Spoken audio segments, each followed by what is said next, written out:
Lumakas na bilang tropical storm ang bagyong Marce nang makapasok ito sa Philippine Area of Responsibility kaninang madaling araw.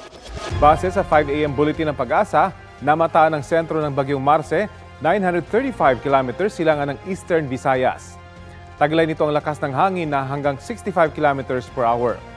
Gaya ng mga nagdaang bagyo, maaaring tumbukin ito ang northern o kay extreme northern Luzon. Posibleng lumapit o maglandfall doon ang bagyong Marce. Posible rin ang anilay rapid intensification o mabilis na paglakas ng bagyo. Nitong weekend lang nabuo ang Marce sa Pacific Ocean. Ilang oras lang ay naging tropical depression ito at lumakas bilang tropical storm bago pumasok ng PAR kaninang alas 2 ng madaling araw. Sa ngayon, wala pang nakataas na wind signal sa alinmang bahagi ng bansa. Antabayanan po dito sa Balitang Hali ang 11 a.m. bulletin ng Pag-asa. Ang PAR po ay ginagamit ng Pag-asa para mag-monitor ng anumang weather disturbances na maaaring makaapekto sa bansa, partikular ang mga bagyo. Nasasakop ng PAR ang bahagi ng Philippine Sea at Pacific Ocean, kasama ang island country na Palau, ang bahagi ng Sabah at bansang Brunei, bahagi ng South China Sea at Spratly Islands, at ang bahagi ng Okinawa, Japan at buong Taiwan. Ang pagmamonitor sa bagyo kahit kapapasok lamang ng PAR ay mahalagang tungkulin po ng Pag-asa para maagang mabigyan ng abiso o babala ang ating mga kapuso sa paparating na sama ng panahon. Sa mga susunod na oras, maaapektuhan na ng trough o extension ng bagyong Marce ang Eastern Visayas, Bicol Region, Aurora, Quezon at malaking bahagi ng Cagayan Valley Region. May umiiral namang northeasterly surface wind flow sa Batanes at Babuyan Islands habang makaasa muli sa mga local thunderstorm ang iba pang bahagi ng bansa kasama na po ang Metro Manila. Bago pa man pumasok sa loob ng bansa ang bagyong Marce, naka-heightened alert ng National Disaster Risk Reduction and Management Council. Ibig sabihin, tuloy-tuloy ang monitoring sa bagyo at handang rumisponde ang NDRRMC sakaling kailangan magdagdag ng pagkain at iba pang mahalagang gamit at supplies ngayong may bagong bagyo. Sa vlog naman ni Pangulong Bongbong Marcos, sinabi niyang nananatiling prioridad ang pagtulong sa mga nasalanta ng mga nagdaang bagyo. Sa datos ng NDRRMC, mahigit 8 milyong tao ang apektado ng bagyong Christine at Leon. Mahigit 744,000 sa kanila ang lumikas. Idineklara ng Malacanang na Day of National Mourning ngayong araw, November 4, para sa mga biktima ng bagyong Christine. Naka-half-staff ng watawat ng Pilipinas sa Rizal Park. Alinsunod yan sa Proclamation 728 kung saan dapat ilagay sa half-staff ang mga watawat ng Pilipinas sa mga gusali ng gobyerno dito sa Pilipinas at sa abroad. Hinihiling din sa publiko na mag-alay ng panalangin para sa mga nasawi dahil sa paghagupit ng bagyong Christine. Base sa huling datos ng NDRRMC, 150 pa rin ang naiulat na namatay dahil sa pinagsamang epekto ng mga bagyong Christine at Leon. 20 riyan kumpirmado na. Nakapagtala rin ng mga bagyo ng tinatayang mahigit 7 bilyong pisong halaga ng pinsala sa infrastruktura at halos 6 na bilyong pisong halaga naman ang naitalang pinsala sa agrikultura. Balik trabaho at eskwela kaya balik Metro Manila na rin ang ilang nagunda sa mga probinsya nitong long weekend. Sa Parañaque Integrated Terminal Exchange, nagsidatingan na ang mga pasahero mula sa mga probinsya sa Bicol. Sa isang bus terminal sa Lipa, Batangas, mabilis na napuno ang mga pampasaherong bus na pamaynila. Nagsidatingan na rin sa Batangas Port ang ilang pasaherong galing sa ilang probinsya. Dagsari ng mga pasaherong pamaynila sa bus terminal sa Lucena, Quezon. Mahigpit din ay pinatutupad na seguridad sa Katiklan Port sa Malay, Aklan dahil sa dami ng turistang galing bakasyon sa Boracay.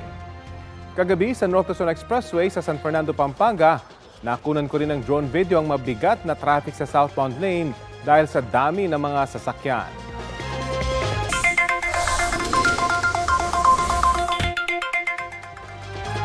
Beep, beep, beep sa mga kapusong motorista, dagdag bawas ang galaw ng presyo ng mga produktong petrolyo simula po bukas. Batay sa anunsyo ng ilang oil companies, may 75 centavos na taas presyo sa kada litro ng diesel. Rollback naman para sa gasolina na 10 centavos kada litro. Sa ilang kumpanya, may dagdag din na 50 centavos sa presyo ng kerosene. Suma total, 7 pesos and 30 centavos na ang naitaas sa presyo ng diesel ngayong taon, habang 8 pesos and 65 centavos naman sa gasolina, nabawasan ng kerosene ng 2 pesos and 60 centavos kada litro. Tinutukoy pa rin ang pagkakakilanlan ng isang bangkay na natagpuang palutang-lutang sa dagat sa Tondo, Maynila. Balita hatid ni Jomar Apresto. Sa bahaging ito ng Pier 18 sa Tondo, Maynila, natagpuan kahapon ang bangkay ng isang lalaki na palutang-lutang sa dagat. Ayon sa barangay, maliligo sana malapit sa seawall ang ilang kabataan. Pero nagulat daw sila nang may makita na tila ulo ng tao. Agad nila itong sinabi sa kanilang mga magulang na tumawag naman ng barangay. Binalisan ng mga tao ron, nilangoy nila papunta sa gilid namin. Nung ma-verify namin na tao, talagang nagulat kami tao talaga. Nakipag-coordinate kami sa kapulisan, kinordon namin yung area.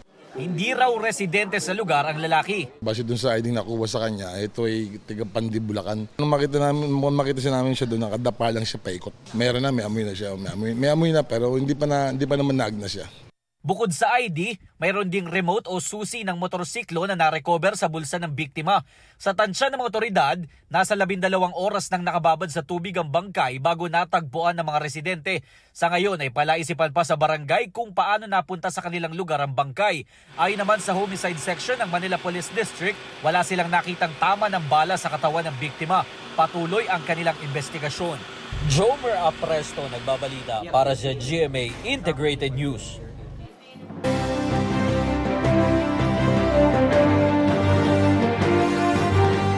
Dinagdagan ng mga pulis at sundalo sa Bangsamoro Autonomous Region in Muslim Mindanao o BARM ngayong unang araw ng filing ng Certificate of Candidacy para sa kauna-unahang parliamentary elections doon. Ayon kay COMELEC Chairman George Garcia sa panayam ng Super Radio DZBB, gusto nilang tiyaking maayos ang COC filing na tatagal hanggang Sabado, November 9. Bago magsimula ang COC filing, sinabi ng Presidential Communications Office na nakausap ni Pangulong Bongbong Marcos ang ilang leader ng Bangsamoro government kaugnay sa kapayapaan at pag-unlad ng BARM. Mula sa dating 73 posisyon sa Bangsamoro Parliament ang pupunan sa 2025. Binawasan ito ng COMELEC matapos sa deklara ng Korte Suprema noong Setyembre na hindi bahagi ng BARM ang SULU dahil majority ng mga botante nito ay hindi pumabor sa Bangsamoro Organic Law na nagtatag sa BARM sa plebisito noong 2019. Inapela pa ng Bangsamoro government sa Korte Suprema na ibalik ang SULU bilang parte ng BARM. Ang iba pang update sa COC filing sa Bangsamoro parliamentary elections, ihahatid natin maya-maya. Sa ibang balita, sugatan ng isang rider matapos sumalpok ang kanyang motorsiklo sa isang jeep sa Quezon City. Balita hatid ni James Agustin. Tumila po ng ilang metro ang lalaking motorcycle rider matapos makabangga ng isang papasayrong jeep sa Quezon Avenue sa Quezon City pasado hating gabi. Wasak ang harapan ng motorsiklo. Nayupi naman ang likurang bahagi ng jeep. Habang hinihintay ang mga rescuer, biglang bumuhos ang ulan. Pinagtulungan ng ilang napadaang concerned citizen na hawakan ng isang kapote para hindi mabasa ang rider. Kwento ng saksi na sa eastbound lane ng Quezon Avenue ang jeep, napakaliwa sa West Avenue. Ang motorsiklo naman, binabagtas ang westbound lane ng Quezon Avenue. Umahabol tong motor na yellow light. Di niya na siguro nakita yung jeep. Nasalpok niya po. Mabilis ba yung takbo ng motor? Mabilis po. Kasi po, ang layo po ng binaksakan niya po. Gate ng jeep ni driver nakagaw na ang traffic light. Nagulat na lang daw siya na may kumalabog sa likuran ng jeep. Nasa gitna na ako, patawid na ako inaabot pa ako. Malakas po ba yung pagkakabangga? Malakas, halos laglag nga ang ang pitan Ang bilis, sobrang bilis. Hindi na nakuha na ng payag ang rider. Patuloy ang sinasagawang investigasyon ng QCPD Traffic Sector 1. James Agustin nagbabalita para sa GMA Integrated News. Huli ang pagdaan kagabi sa EDSA busway sa Guadalupe ng puting SUV na yan na may plakang 7.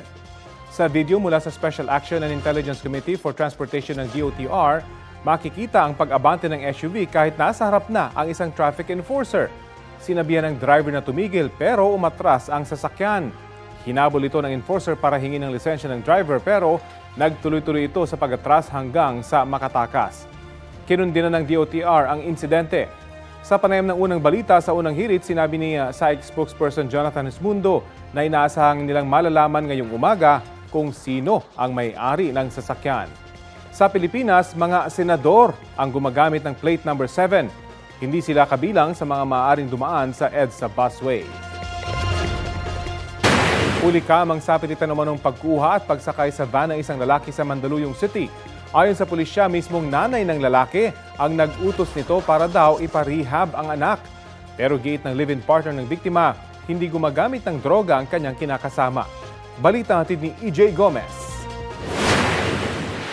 Makikita sa CCTV ang babaeng ito na naglalakad. Kasunod niya ang kanyang live-in partner na nakasando. Maya-maya, 4 na lalaki ang lumapit sa lalaking nakasando at sapilitan siyang isinama. Sa isa pang kuha ng CCTV, kita ang pagsakay nila sa isang van.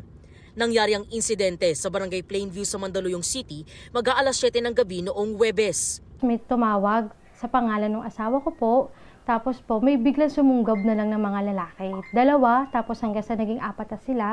Tapos pagdating po dun sa may nakapark na sasakyan nila, naaktuhan ng anak ko na hinuhuli dinutukot yung asawa ko paloob ng sasakyan na nakaposas. Nagpakilala raw na pulis ang mga lalaking dumakip sa kanyang asawa. Sabi ko po, ano po bang kasalanan ng asawa ko, sir? Bakit niyo po hinuhuli? Sabi niya, wag po kayong magskandalo.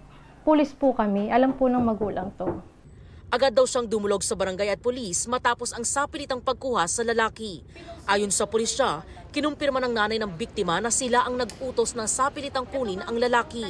Kumpirmado po ng nanay na yung kumuha na yon ay yung mga kausap niya nasa isang private rehabilitation center para po ma-rehab daw yung anak niya. Dahil sa pakiramdam niya, gumagamit daw ng marijuana. Pero ayon sa live-in partner ng lalaki, hindi gumagamit ng ilegal na droga ang kanyang kinakasama. Hindi po siya nagde-drugs. Hindi ko rin po alam kung bakit ginawa ni mama yun sa kanya. Nang hindi niya ako kinakausap. Talagang sinadyaan nila na hindi malaman ni live-in partner na ipapasok sa rehabilitation center ang kanyang anak. Kaya talagang ang thinking ng live-in partner is dinukot ang kanyang live-in partner. Ayon pa sa live-in partner, away sa pera at pamana ang ugat ng pagkuha sa lalaki. Dahil dun yung sa mga pera, meron silang iringan ng pamilya niya. Kasi nga po, hindi po binibigay yung parte niya sa naiwan ng tatay niyang negosyo. Panawagan niya, ipaalam sa kanila ang kinaroroonan ng kanyang kinakasama. Ang gusto ko lang makausap ang asawa ko, makita ng mga anak ko na buhay siya. Ipaalam lang nila. Sinubukan ng GMA Integrated News na kuna ng pahayag ang ina ng lalaki pero tumanggi silang humarap sa media. EJ Gomez, nagbabalita para sa GMA Integrated News. Nasawi ang dating SK chairman sa Dupax del Norte, Nueva Vizcaya matapos madamay sa pamamaril sa isang bar. Sa Orbistondo naman dito sa Pangasinan, patay ang isang babae matapos saksakin ng kanyang asawa. Ang mainit na balita hatid ni Jeric Pasilyao ng GMA Regional TV. Mismong mister niya ang kumitil sa buhay ng isang ginang sa Orbistondo, Pangasinan. Ayon sa pulisya, hiwalay na ang mag-asawa at bibisita sana ang lasing umanong sospek sa kanyang misis nitong Biyernes. After ng inuman, napagdesisyonan nitong suspect natin na kanyang dalawin itong kanyang asawa at iuwi na sa kanyang bahay. So along the way, nakita niya itong asawa niya at yung kanyang bagong kinakasama. So nagkaroon ng confrontation hanggang nauwi sa habulan.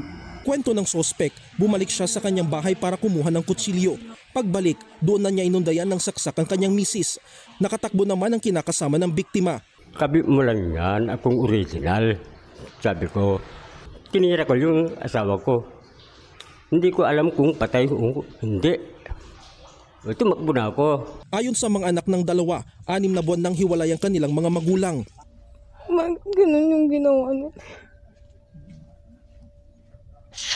Masakit lang po. Bakit mismo ang asawa po niya yung gumawa nun? Ang alam po talaga namin okay na po. Hindi pa nagkakasundo ang mga anak kung itutuloy ang reklamong parricide laban sa kanilang ama. Kaanak din ang pumatay sa isang lalaki sa San Quintin, Abra. Sa investigasyon ng pulisya, nagiinuman ang biktimang 55 taong gulang, kanyang pamangkin at iba pa nang biglang magkaroon ng hindi pagkakaunawaan ang magtiyuhin. Nagtamo ang biktima ng mga tama ng bala ng baril sa katawan na dahilan ng kanyang pagkamatay. Tinutugis na ang sospek na tumakas matapos ang insidente.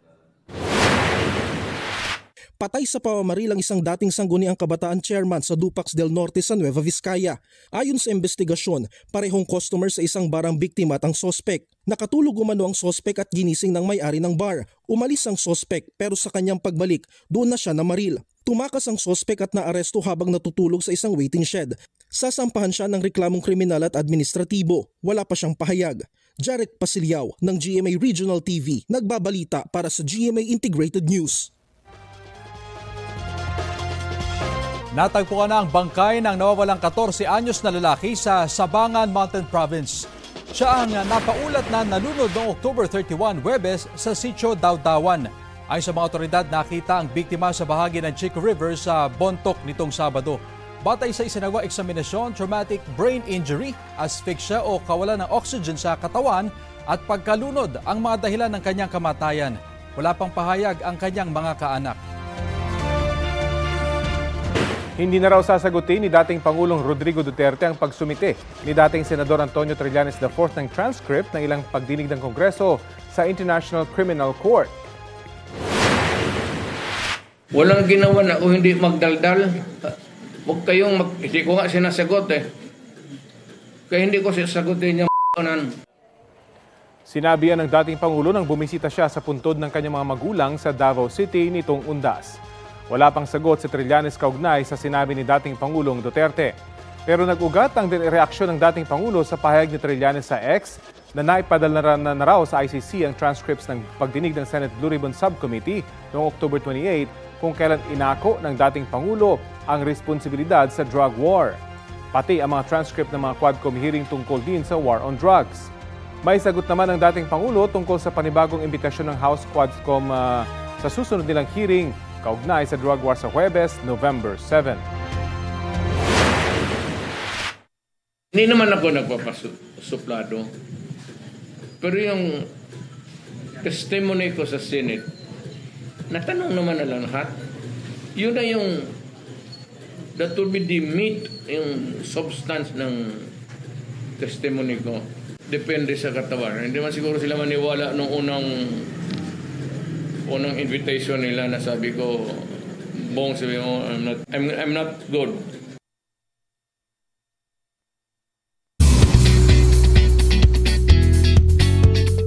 Monday, latest na mga mare at pare. Tampok sa Asian World Film Festival sa Los Angeles, California, ang kwento ni Ethan at Joy. Napili kasi ang much-awaited film ni Alden Richards at Catherine Bernardo na Hello, Love Again bilang closing film ng festival. Ipalalabas yan sa November 20. Nasa 20 iba pang pelikula mula sa iba't ibang bansa ang kabilang sa official festival lineup. Mga mare at pare, kita-kits naman sa mga sinihan sa November 13 para sa Philippine showing ng Hello, Love Again. Hindi raw nababahala ang Armed Forces of the Philippines sakaling lumitaw o magbantay ang China sa gitna ng Dagit Pa 2024 exercises. May ulat on the spot si Chino Gaston. Chino? Rafi, formal na binuksan ni AFP Chief of Staff General Romeo Brawner Jr.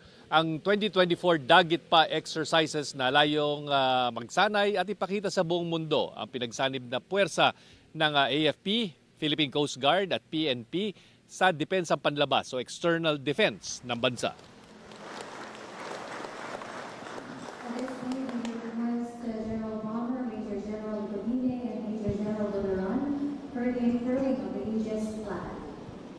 Ang pangwalong iteration ng Dagit Pa ay para masanay ang mga AFP units, PCG at PNP na sama-samang sumabak sa pagdepensa ng bansa. Gagawin ang mga exercise sa North Luzon at West Philippine Sea gamit ang tinatayang 30,000 kalahok. Kasama sa gagamitin sa exercise sa mga bagong frigates, FA-50 fighter jets, mga bagong artillery equipment at iba pang modern military equipment. Kabilang sa mga senaryo ang pagsakop ng isang isla sa West Philippine Sea, live fire exercises, cyber warfare at information warfare. Malaki umano ang posibilidad na imomonitor ang mga exercises ng China. Hindi raw nababahalang AFP tungkol dito. Sabi nga ni Dagit Pa Executive Agent Colonel Michael Lohico, ang China kung magmomonitor sila will have front seat sa exercise na ito. Pero hindi ine-expect o inaasahan na magiging aggressive ang China habang isinasagawa ang exercise. Ayon naman sa exercise director na si Major General Marvin Licodine, may contingency plans naman in place sakaling lumitaw nga ang mga barko ng China. Ngayong umaga, nakiisa rin sa National Day of Mourning ang mga nasawi sa bagong sa Bagyong Christine ng AFP sa flag racing ngayong umaga sa Campo Aguinaldo. Naka-half-staff din ang watawat ng Pilipinas alinsunod sa proklamasyon ni Pangulong Bongbong Marcos. Ayon kay AFP Chief of Staff John Romeo Bronner, inaalala rin ang mga nasawi sa Bagyong Christine sa iba't ibang kampo sa bansa. At yan ang latest, Rafi, mula rito sa Campo Aguinaldo. Balik sa inyo. Maraming salamat, Chino Gaston.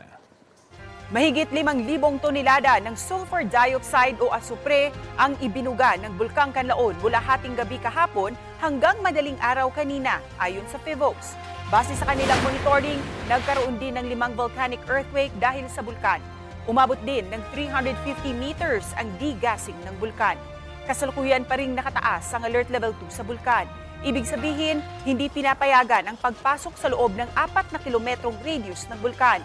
Hindi rin pinahihintulutan ang paglipad ng anumang aircraft malapit doon.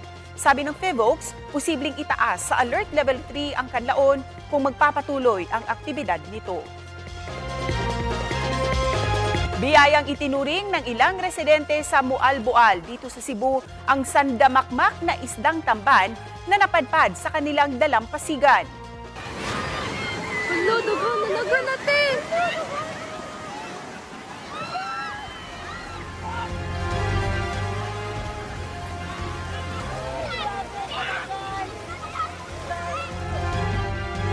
Kanya-kanya silang kuha ng mga isda gamit ang mga batya, net at iba't ibang lalagyan.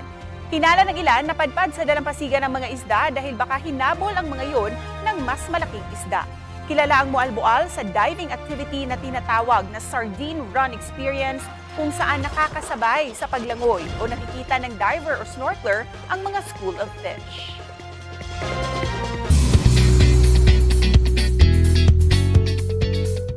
Pusong Bicolana at diwa ng bayanihan sa panahon ng kalamidad ang ipinamalas ni Shining Inheritance star Kailin Alcantara. Naghatid ng tulong si Kailin sa mga nasalanta ng Bagyong Christine sa Barangay Tinago sa Ligao, Albay. Bakas ang saya kay Kailin na nagawa niyang makapagbahagi ng tulong sa mga kapwa Bicolano. Kasama niya riyan si Kobe Paras. Speaking of Kobe, ni-reveal ng basketball player na dating na sila ni Kailin. Kinumpirma yan ni Kobe sa isang local magazine kung saan natanong siya kung sino ang biggest celebrity crush niya. Matatandaang madalas spotted sina Kailin at Kobe together pero walang pag-amin sa status nila. Sabi ni Kobe noong umattend siya ng GMA Gala ay great friends sila ng aktres. Say naman ni Kailin sa Fast Talk with Boy Abunda na pinapasaya siya ni Kobe. Update tayo sa pagsisimula nga po ng COC filings ng Bangsamoro Autonomous Region in Muslim Mindanao para sa kauna-unahang parliamentary elections. Kausapin natin si COMELEC Chairman George Erwin Garcia. Magandang umaga at welcome po ulit sa Balitang Hali. Magandang umaga Sir Rafi at magandang umaga rin po sa mga kababayan natin. Opo, kumusta po yung pagsisimula ng COC filing dyan po sa BARM? Matahimik po at nakakatuwa naman sapagkat sa buong probinsya, iba't ibang probinsya, sa buong Bangsamoro magmula sa Tawi-Tawi, magmula po sa Basilan, Lanao del Sur, Maguindanao South at saka North, may mga nag-file na po ng kanila, naghain ng kanilang certificates of candidacy. At in fact, kanina nasaksihan din natin yung pagpa-file naman ng isang regional political party ng kanilang mga certificates of nomination and acceptance. Ibig sabihin ito ay kinikilala na nila na ang pagsisimula ng ating pong election season dito po sa Bangsamoro sa paghain ng kanilang mga certificates of candidacy. Mm-hmm. Meron po bang projection kung ilan yung bilang ng mga maghahain ng kandidatura?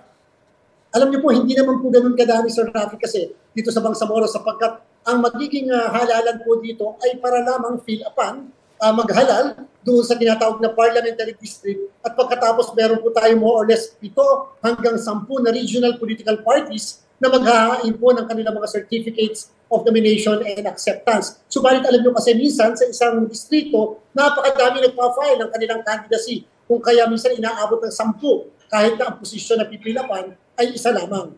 Mm-hmm. Ano po bang agam-agam ng COMELEC dito sa kauna-unahang BARM election bago itong pag-file ng COC? Siyempre po, ito ay kasabay ng national and local elections at maganda sana kung ang COMELEC ay nakatutok lamang sa isang halalan.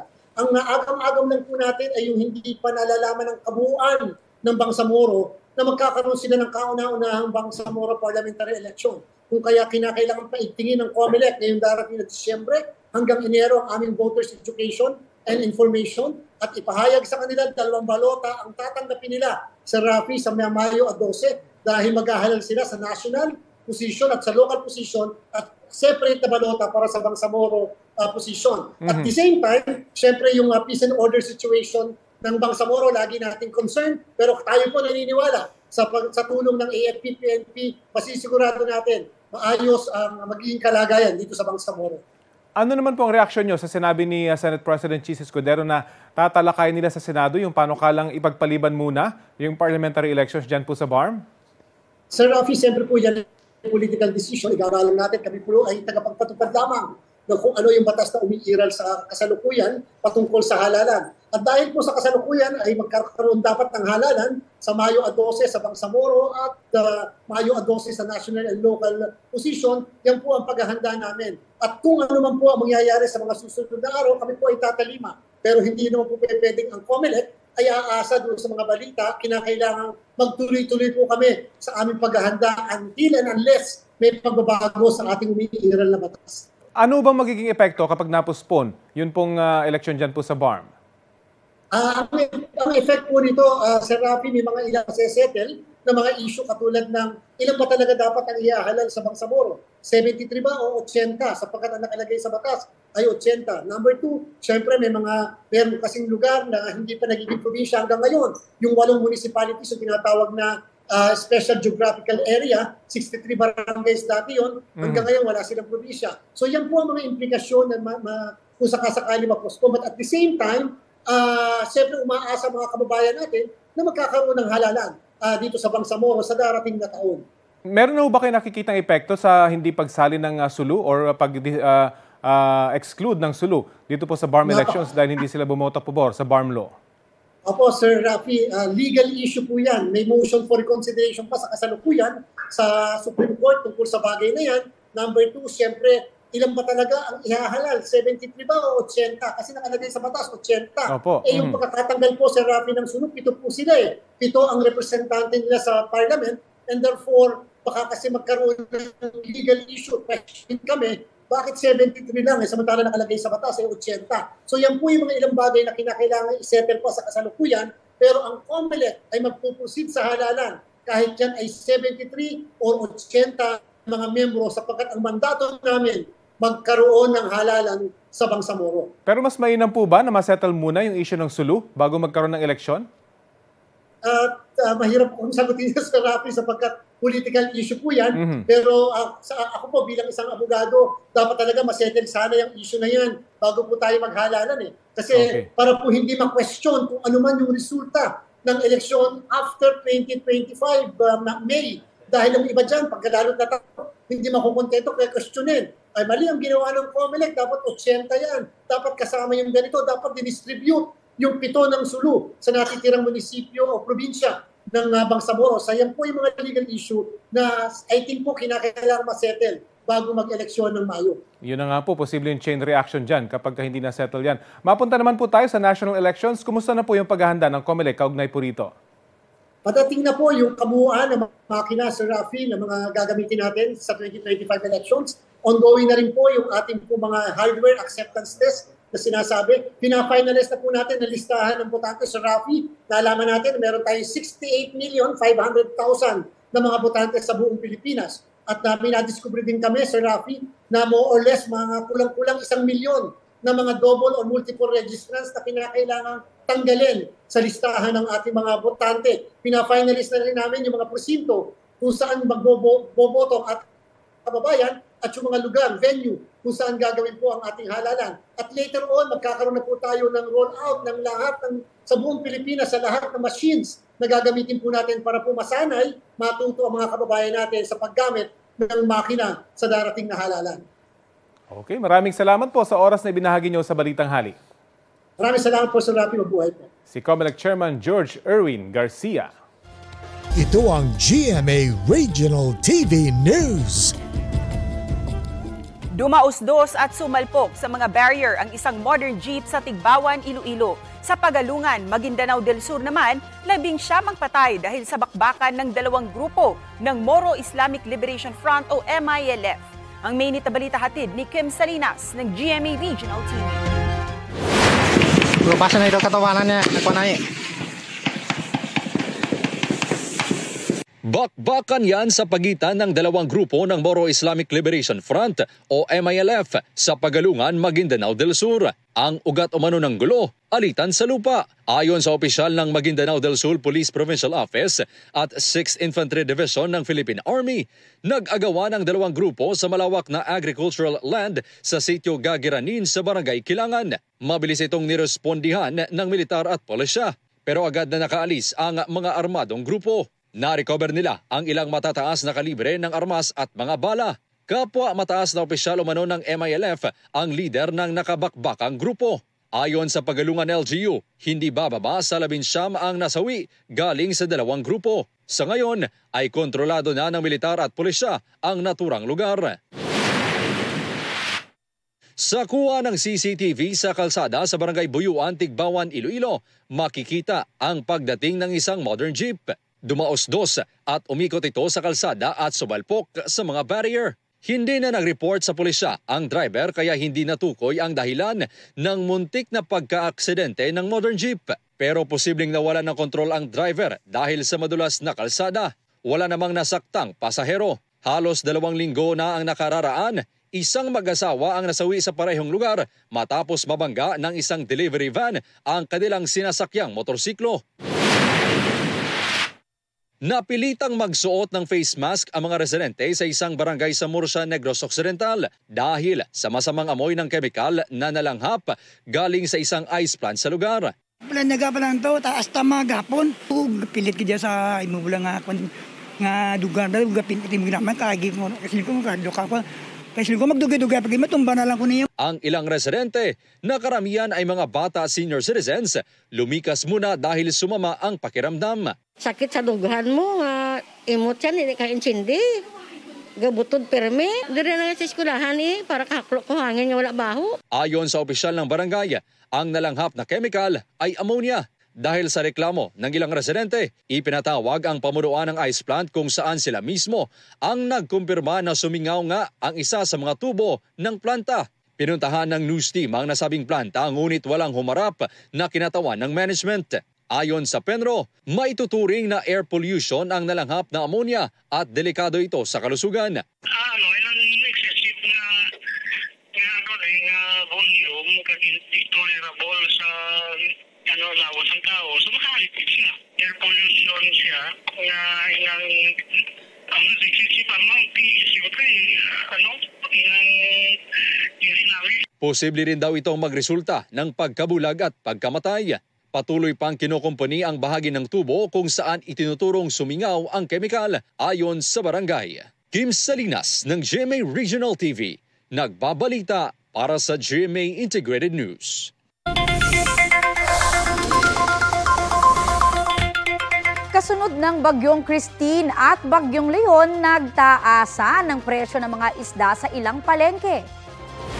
Sa Pasig Mega Market mula 240 pesos hanggang 260 pesos umakyat na sa 300 pesos ang kada kilo ng galunggong. 200 pesos naman ang bangus, 140 pesos ang tilapia, habang 420 pesos ang lapu-lapu. Ang talakitok naman tinatayang nasa 280 hanggang 300 pesos kada kilo. 240 pesos ang tambakol, 280 pesos ang bisugo, at 160 pesos ang tulingan. Sabi ng mga tendera roon, nagkakaipitan ng supply dahil hindi makabiyahe ang mga truck na nagdadala ng isda dahil sa mga nagdaang bagyo. Kumakaunti rin daw ang huli ng mga mangingisda. Batay naman sa huling price monitoring ng Department of Agriculture sa mga pamilihan sa Metro Manila, tinatayang 200 pesos hanggang 360 pesos ang kada kilo ng galunggong.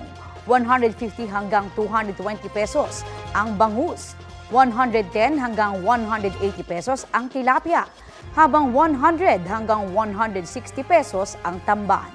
Ang alumahan 260 hanggang 360 pesos kada kilo, 150 hanggang 240 pesos naman ang salmon head, 350 hanggang 480 pesos ang pusit, at 200 hanggang 340 pesos naman ang tambakol.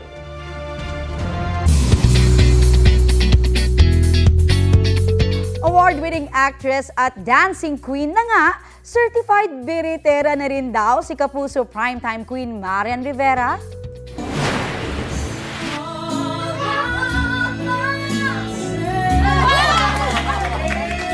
Yan ang makulit na all by myself ni Marian na may paghagis pa ng mic.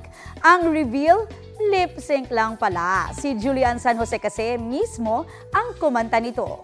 Bukod sa mga netizen, bentang-benta ang lip sync ni Marian sa mga kasama nilang Kapuso artists na nasa special dinner nila ni Kapuso primetime king Dingdong Dantes.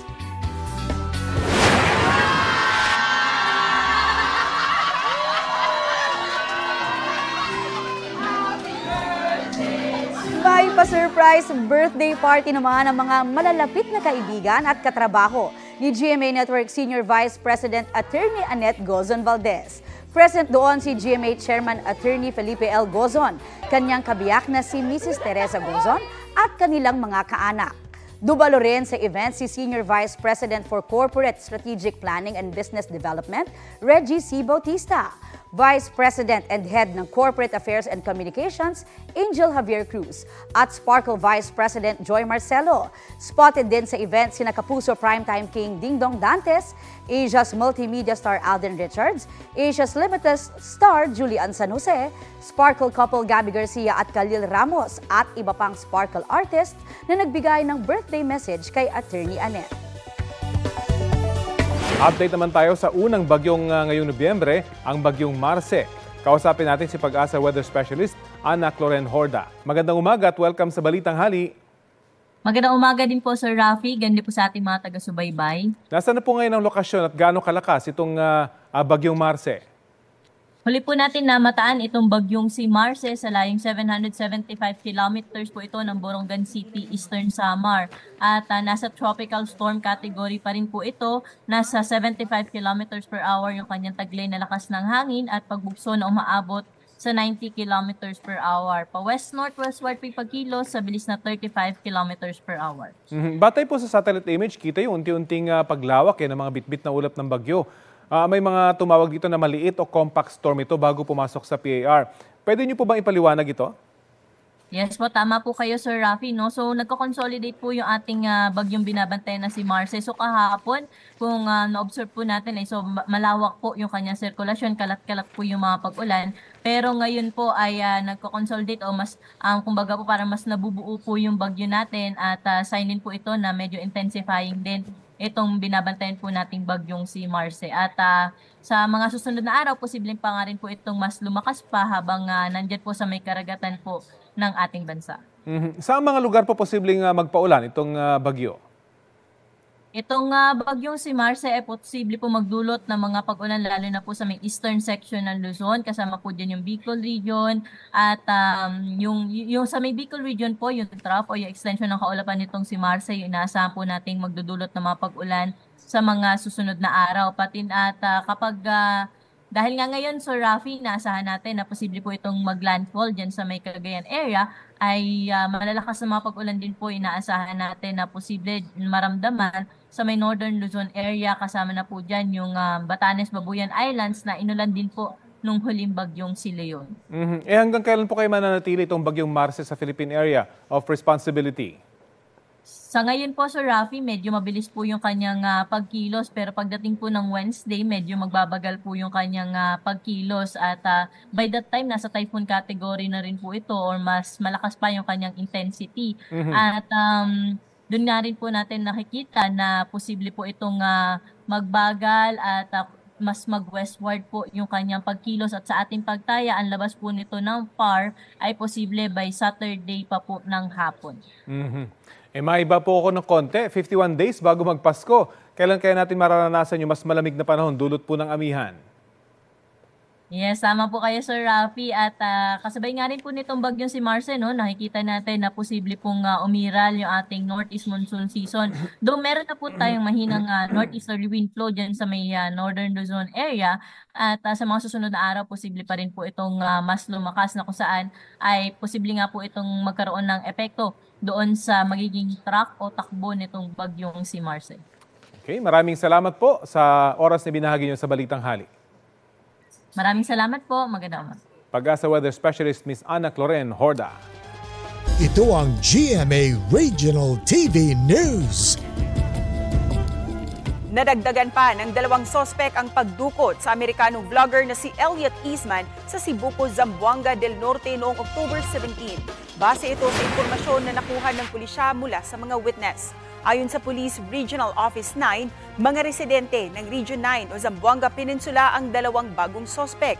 Hindi na nagbigay ng detalye ang pulisya sa pagkakakilanlan at naging papel ng 2 sa krimen. Kasunod nito, 8 na ang sospek sa pagdukot kay Eastman. 3 sa kanila ang nasa kustudiya na ng mga pulis. Patuloy pang hinahanap ang iba pang sangkot sa krimen. Nakatakdang magsagawa ng assessment ang mga otoridad sa Bagao, Cagayan matapos magkaroon ng sinkhole sa gilid ng isang kalsada roon. Ang naturang butas na-diskubre ng ilang residente sa Barangay Santa Margarita matapos ang pananalasa ng Bagyong Leon.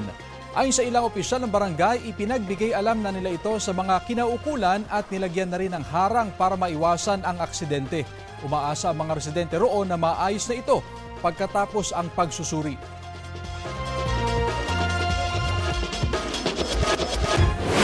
Binisita ni Pangulong Bongbong Marcos sa mga sinalanta ng Bagyong Christine sa Batangas ngayong umaga. Namahagi ang Pangulo roon ng 60 million pesos sa iba't ibang bayan at lungsod sa Batangas na pininsala ng bagyo. Makatatanggap din daw ng tig 10,000 pesos ang mga piling magsasaka at mangingisda na lubhang naapektuhan. Bago yan, dumalo muna ang Pangulo sa isang memorial mass para sa mga nasawi. Nakikiramay raw ang Pangulo sa mga pamilya ng mga biktima.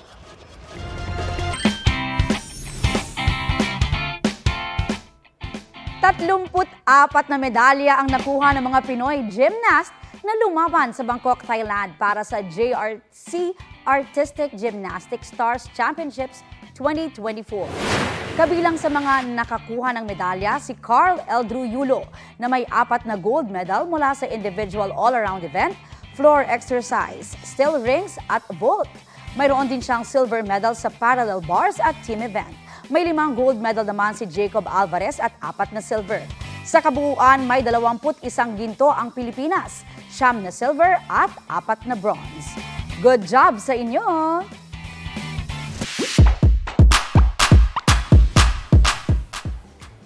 Kinagigiliwan online ang isang bata sa Abra dahil sa kanyang kamangha-manghang talento. Ang memorization skills niya raw kasi umaabot sa ibang bansa. Aba, brainy! Video 1. Nuggets Norte. Yogosyon. Onion. Congressman. Siya ang 4 na taong gulang na si Mateus Lucas Anical mula sa Langiden. Kabisado niya ang lahat ng probinsya sa bansa.